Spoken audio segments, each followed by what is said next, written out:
né? Você falou muito bem, assim, dessa questão, né? Na verdade, assim, vamos dizer assim, os golpes mais eficientes são aqueles que parecem naturais, né? Que as coisas são feitas de forma a parecer naturais. Então, ou seja, você aproveita um sentimento de indignação que existe num setor da sociedade, você insufla esse sentimento de indignação e aí algum lobo solitário, e aí tem aquela famosa expressão apito de cachorro, né? Então, ou seja, você vai lá, você cria alguma situação que alguém vai aproveitar e vai querer levar isso às últimas consequências. Acontece muito disso, né? E aí, pode falar, Miguel, antes de eu entrar aqui no... porque isso que você está falando é o principal elemento de guerra híbrida, entendeu? Você pega uma satisfação real para inflar aquilo ali. Tipo, 2013 foi assim aqui no Brasil. A revolta de passagem que aumentou, sei lá, 15, 20 centavos, os caras Imagina nos dias de hoje, 2024, Brasil de 2024. O que é um aumento de 15, 20 centavos nos dias de hoje? Não é nada. O país entrou em qualquer... em alguns lugares, a passagem aumenta R$1, R$2 agora, o pessoal não tá nem aí. Então e aí, vamos lá, vamos falar aqui desse segundo acontecimento. Eu ia até falar um ponto da pauta anterior, mas aí vou deixar mais adiante. Primeira coisa, né, a gente precisa entender o seguinte: o Robert Fico, né, inclusive é dessa forma que se pronuncia, o C, ele tem essa pronúncia na língua eslovaca, né?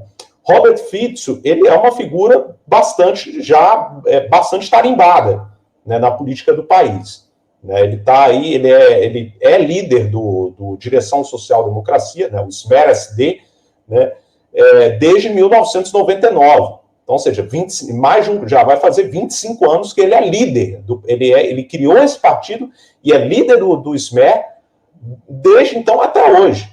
Então, ou seja, ele é essa figura. E antes disso, né, ele fez parte do antigo Partido Comunista da antiga Tchecoslováquia, né? Ele foi integrante do Partido Comunista da antiga Tchecoslováquia. Depois ele integrou o SDL, né, que é um partido de centro-esquerda, né, do país. E aí, insatisfeito porque ele foi preterido, né, numa indicação, ele criou o Direção Social Democracia, que é o SMER-SD, né, que é um partido e assim, a concepção política dele é bem, digamos assim, peculiar, né, bem interessante, assim, para você notar. E eu, particularmente, é uma figura que eu admiro bastante, desde antes de me identificar com o nacionalismo, inclusive, né? Ele tem uma visão economicamente social-democrata, até em algum grau, até trabalhista, vamos dizer assim, né? Por exemplo, ele defende o maior poder dos sindicatos, ele defende maiores proteções à classe trabalhadora, defende uma gestão econômica um papel mais interventor do Estado na economia, ao mesmo tempo que ele, em matéria de costumes, ele é solidamente conservador, né? Socialmente conservador, é contra diversas pautas progressistas aí que se tem no Ocidente, né? Então, essa é digamos assim, o conjunto, né, ideológico defendido pelo Robert Fico, tem muita aceitação dentro do eleitor eslovaco médio, né? O eleitor eslovaco médio, né, e se você for olhar o perfil do eslovaco médio, é nesse sentido, né? Ele é um perfil, digamos assim, não tão liberal quanto o tcheco na economia, porque se você olhar como aconteceu a dissolução da antiga Tchecoslováquia, e quando ela se partiu em República Tcheca e República Eslovaca, né, você vai ver o seguinte: os tchecos têm uma visão mais liberal, mais ocidentalizada, né, mais secular, né? Se você olhar o espectro político tcheco, ele é um espectro quase que dominado pelo liberalismo, assim, tanto no campo liberal conservador como no campo liberal progressista, né? Tanto é que foi um choque quando, na época, se elegeu o Miloš Zeman, né, como presidente daquele país, né? Mas não, esse é um ponto para uma outra questão. Enquanto que a Eslováquia é um país menos cosmopolita, né, que a República Tcheca, é um país mais conservador, mais, vamos dizer assim, reservado em matéria de costumes, né? Então, esse perfil, né, tanto do país em si, da Eslováquia, como do eleitor eslovaco médio, ele cai com uma luva, o Robert Fico cai com uma luva, né? E vamos dizer outra coisa, o campo nacionalista, né, na Eslováquia, antes de Fico, ele já existia. Né? Quando a Eslováquia se separou, né, quando teve a Revolução de Veludo em 93, tinha um outro premier que ele dominava esse campo nacionalista, que o nome dele é Vladimir Mečiar. Né? Vocês podem até pesquisar depois, né, a respeito. Uma figura muito conhecida da política eslovaca dos anos 90, né, uma figura bastante controversa. Né, ele é acusado de ser um premier corrupto, autoritário até, de certa forma.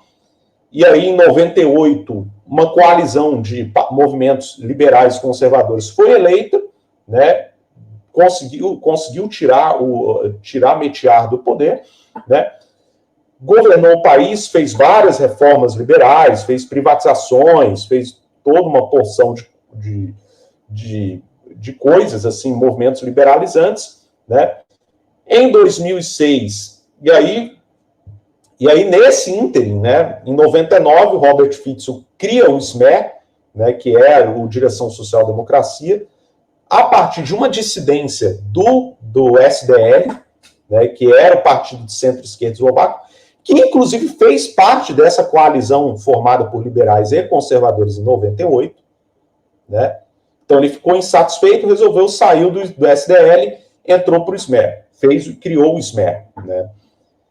E aí vem em 2006, o SMER ganha as eleições, né? Fico assume o governo pela primeira vez, e ele fez um governo, inclusive formando coalizão com o partido que era o partido do Mečiar, do Vladimir Mečiar, e um terceiro partido que era o SNS, Partido Nacional Eslovaco, na época liderado por Jan Slota, né? Também recomendo que pesquisem. O Jan Slota é uma figura política bastante controversa também, né? Inclusive tanto chauvinista, né, inclusive é uma figura não muito agradável do ponto de vista político. Inclusive, isso levou o SMER a ser suspenso do Partido dos Socialistas Europeus, do qual é filiado em nível da União Europeia. Né? Então, veio essa eleição, eles fizeram esse governo por 4 anos, né, de 2006 a 2010, teve a crise econômica de 2008, veio a eleição em 2010, o SMER, partido do Fico, ampliou seu número de cadeiras, se não me engano, tinha 50 cadeiras, foi para 62, né?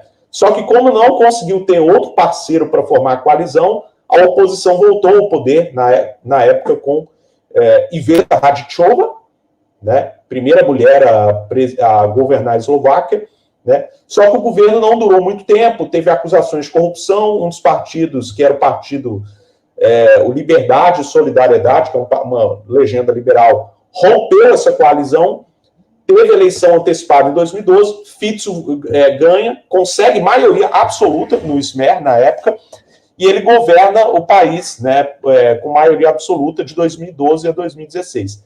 Nesse retorno dele, aí é que começa aí que se consolida, né, a visão política que ele tem hoje, né, que é essa visão que eu falei, uma visão, um Estado interventor na economia, um Estado que defende os trabalhadores, né, leis que protegem os trabalhadores, né, questão de reduzir, gerar emprego, né, trazer investimentos para gerar emprego, gerar renda, né, no campo dos costumes solidamente conservador, bastante alinhado ao pensamento do eleitor eslovaco médio, né?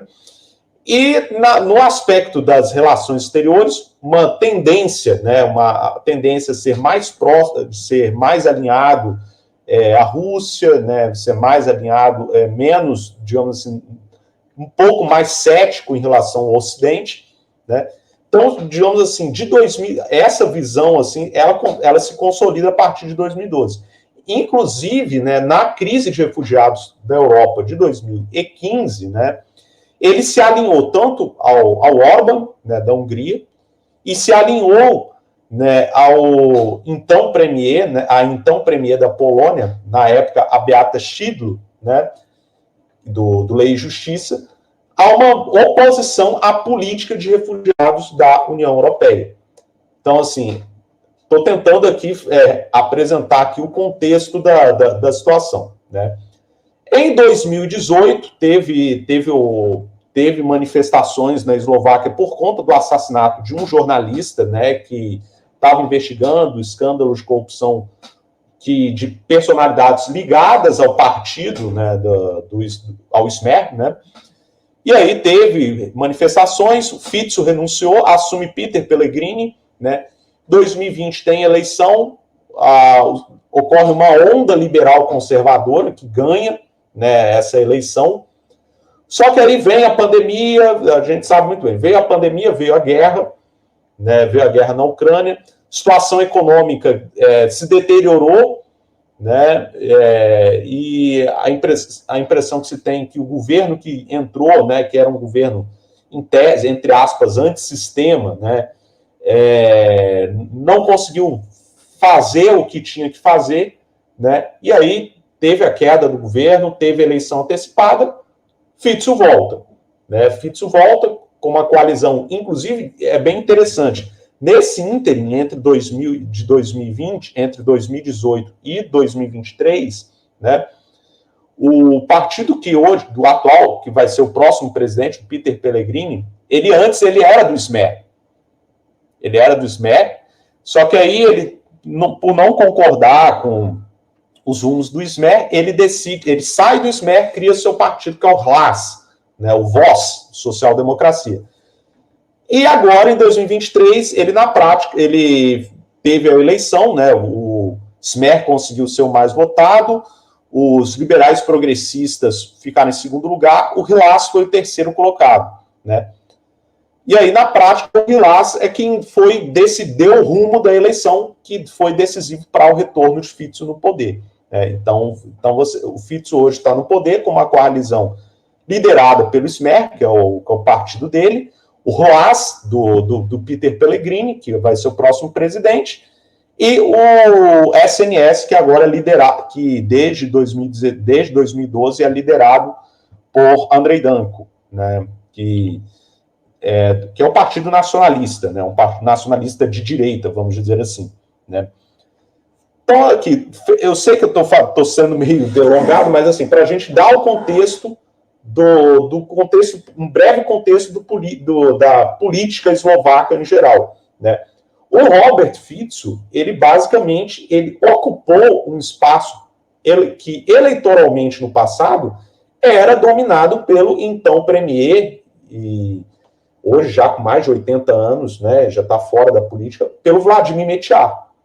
Né? Então o Robert Fico, ele preencheu esse vácuo político, esse vácuo que se tinha desde a queda de Mečiar, desde o declínio de Mečiar, né?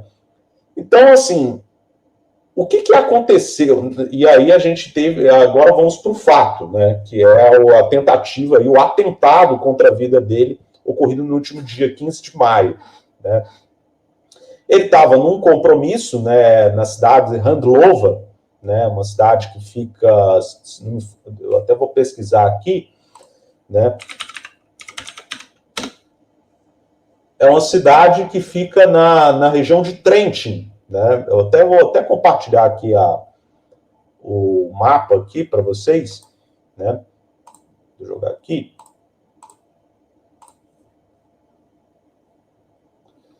Handlova, né, é uma cidade que fica na região de Trentin, né? E ele teve um compromisso, teve um compromisso de governo, né, na ocasião, né? E aí estava lá, e aí tem aquele momento, né, que tem apoiadores, e aí ele tem que dar atenção aos apoiadores, cumprimenta, Nisso que ele vai de cumprimentar os apoiadores dele, aparece alguém com uma arma, né, esse Yurai Chintula, né, e resolve e atira contra ele, dá 5, se não me engano, 5 disparos, né, 4 deles atingem o Fitz, 3 atingem em regiões que digamos assim, não são, digamos assim, vitais, mas um específico atinge o estômago, né, de Fitz, né.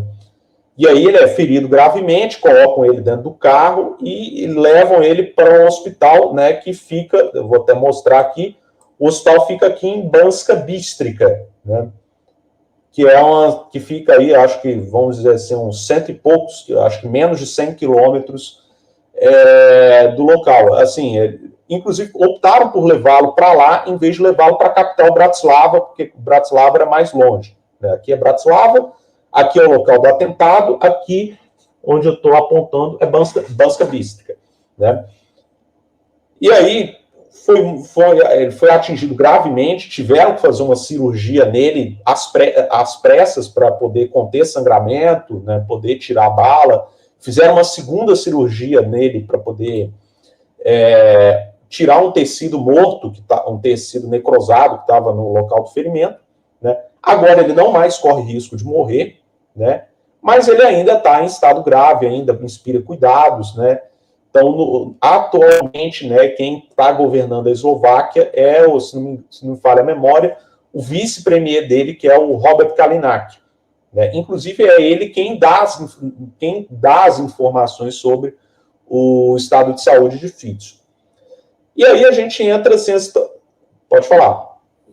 Até porque o cara lá, ele usou uma pistola de chumbo, né? Aquela pistola de chumbo, ela quando ela acerta a queima-roupa, ela dispersa. Então, como você falou, acertou perna, acertou estômago, acertou um monte de lugar ao mesmo tempo, simultaneamente. Sim, e assim, outro aspecto também, né, que cabe mencionar, que o que se questionou também foram as falhas da equipe de segurança. Né, também se questionou na mídia eslovaca, né, que a equipe de segurança de Fitch não cometeu erros, digamos assim, tanto amadores, né? Tipo, de não ter alguém que se coloque na frente do premier numa situação dessa, né? Que era para se colocar, né? Não aconteceu, né? Então, assim, também teve, da mesma forma que teve na questão da morte do Ebrahim Raisi, né? Falhas de segurança, né? Falhas de condução, também em comum houve falhas de condução por parte de segurança, né? Falhas básicas, né?